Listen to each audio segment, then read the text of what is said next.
Module 2. Preparing for a TADAT assessment. Ladies and gentlemen, my name is Jimena Acedo. I'm a technical assistant advisor at the International Monetary Fund in the TADAT Secretariat. Welcome to Module 2. In this module, let's look at the different phases in a TADAT assessment.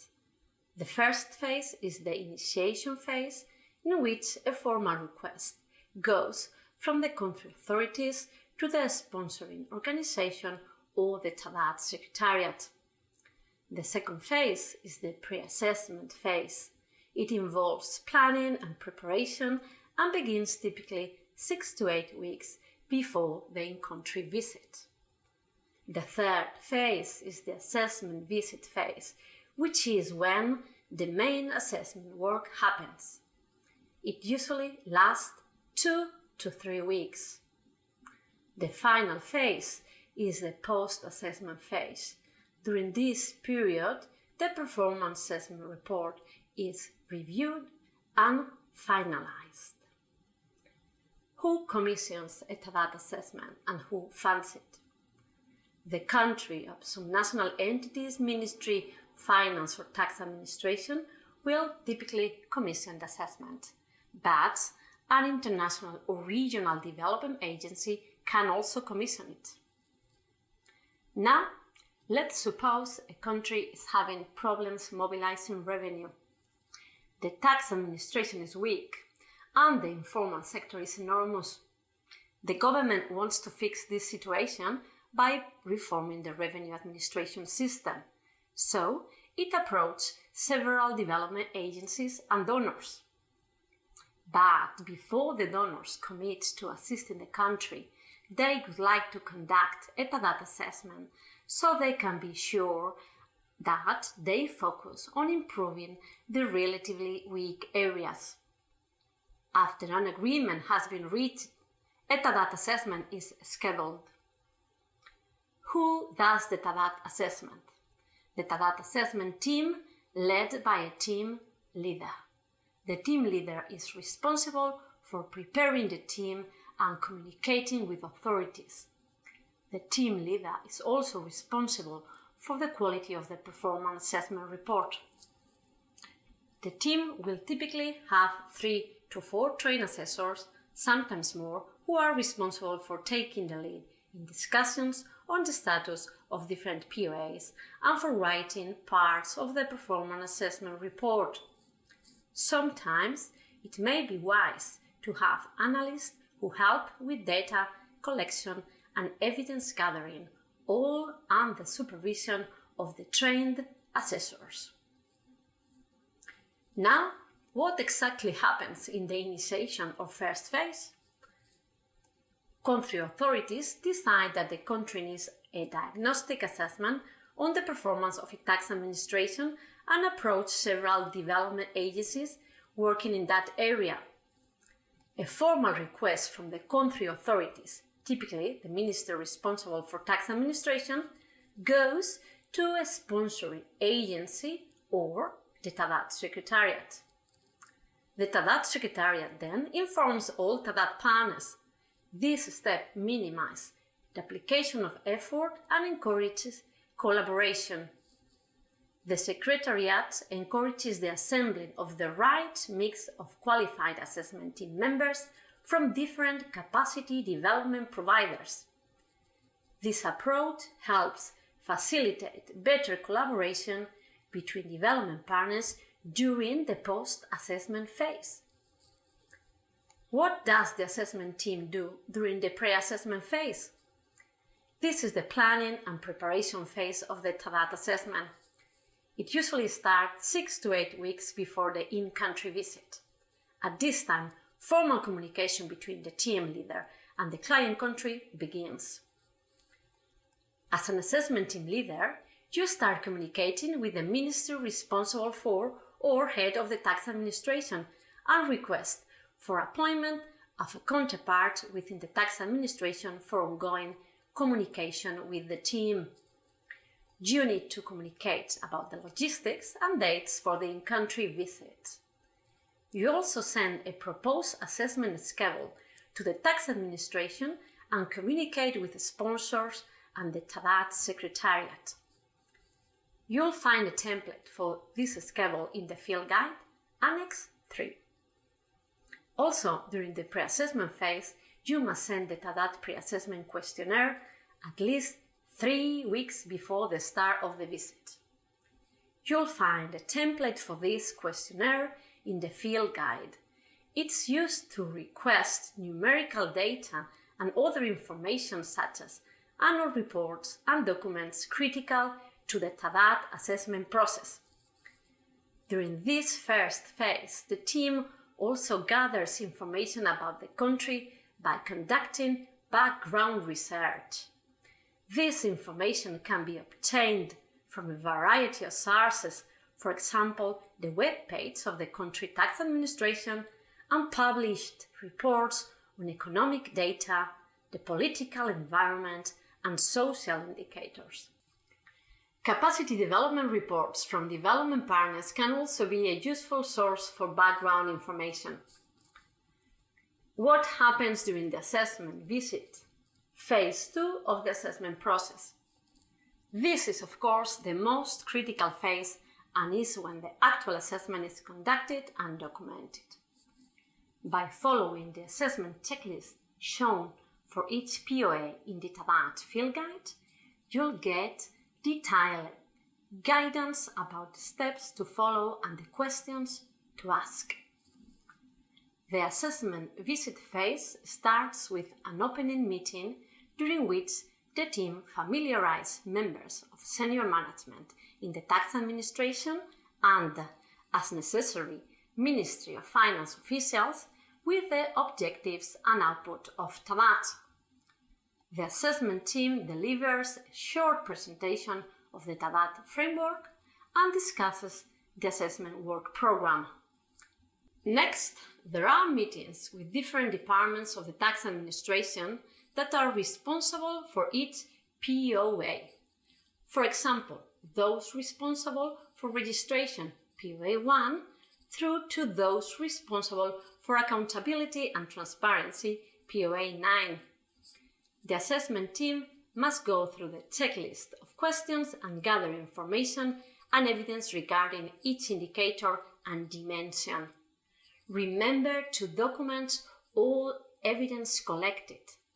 It's good practice for the assessment team leader to assign a member of the assessment team with an alternate to take responsibility for ensuring that all the evidence collected is recorded and updated into a folder with subfolders for each POA. This evidence manager also normally follows up with the beneficiary tax administration's focal person on any outstanding evidence. The assessment team starts scoring each dimension and indicator based on an analysis of evidence gathered during the meetings. It has also been found to be good practice during sessions on various POAs with officials of the tax administration to inquire from them their view of the dimension scores in the light of the evidence available. It's not uncommon for tax administration officials to seek clarifications on the meaning and interpretation of the various scoring criteria. This is a very healthy conversation since the objective of the assessment is to identify strong performance as well as the weaker area that need more attention in order to align them with good tax administration practice. The field guide has ample guidance on how to score the various dimensions, and the key aspects of the guidance is for assessors to ensure that the evidence is uncontrovertible and that the practice identified, or lack of them, are uniform across the whole tax administration and not in isolated pockets of the administration. Typically, during the second week of the in-country visit, the team makes field visit to select tax administration officers to confirm that what was discussed during the various sessions with officials is actually being practiced or not on the ground. Visits typically include to offices responsible for large and medium taxpayers, at least one field office that is distant from the main business hub of the country, and to related agencies such as the national agency responsible for business registration or that responsible for ethics and integrity. Often, with agreement of the country authorities, the assessment team also meets with taxpayers' associations and representatives of accounting firms to inquire on the extent to which they are satisfied with the tax administration's service delivery levels. It's also during the second week of the in-country visit that the assessment team organizes extra meetings to clarify outstanding issues and collect any remaining evidence. It's also recommended that towards the end of the evidence gathering process, the assessment team organize a meeting with the tax administration chief executive and the senior management team to discuss the assessment's preliminary findings. This approach helps both sides, the tax administration officials and the assessment team, to clarify issues that may not have been clear during the face-to-face assessment meetings and the field visits. After all, the assessment is a conversation between colleagues, and the ultimate goal is to establish a true and fair baseline that will help the tax administration in its reform efforts. A key activity of the assessment team during the latter part of the second week of the in-country visit is to prepare a draft performance assessment report using a template available in the field guide. The assessment team must deliver a draft report to a tax administration head or designated country official at least 24 hours before the exit meeting. During the exit meeting, the team presents the assessment findings contained in the draft report and requests the tax administration to provide comments within 21 calendar days. With permission from the country authorities and after presenting the draft performance assessment report to the country authorities, the assessment team presents the broad findings to representatives of relevant capacity development partners resident in the beneficiary country. It's also not unusual for the country authorities to be present during the presentation to development partners. In some instances, the country authorities have taken the lead in presenting the assessment findings to capacity development partners. This approach cements the partnerships between the various stakeholders. Let's look at the post-assessment phase. The in-country assessment visit is not the end of the story. During the post-assessment phase, the assessment team finalized the performance assessment report by considering the country's comments and feedback. Different views between the assessment team and the authorities must be reflected in the performance assessment report. The team needs to ensure that the performance assessment report is of very high quality. The assessment team must send the draft performance assessment to the TADAT Secretariat twice. First, send the draft report at the end of the in-country visit. Then, send the final report that includes the authorities' comments for final quality assurance and review by the TADAT Secretariat. Sending the draft report immediately after the end of the in-country visit enables the TADAT Secretariat to make a preliminary review of the findings and the extent to which the TADAT methodology was followed. This approach is very helpful since the Secretariat may identify early enough issues that need clarification and bring this to the attention of the assessment team. As part of the quality assurance process, the assessment team must archive and document all evidence gathered during the mission. The TADAT Secretariat provides an electronic repository where this information is uploaded. After the final quality assurance by the TADAT Secretariat, the team leader sends the final performance assessment report to the assessed country or subnational entity using a transmittal letter.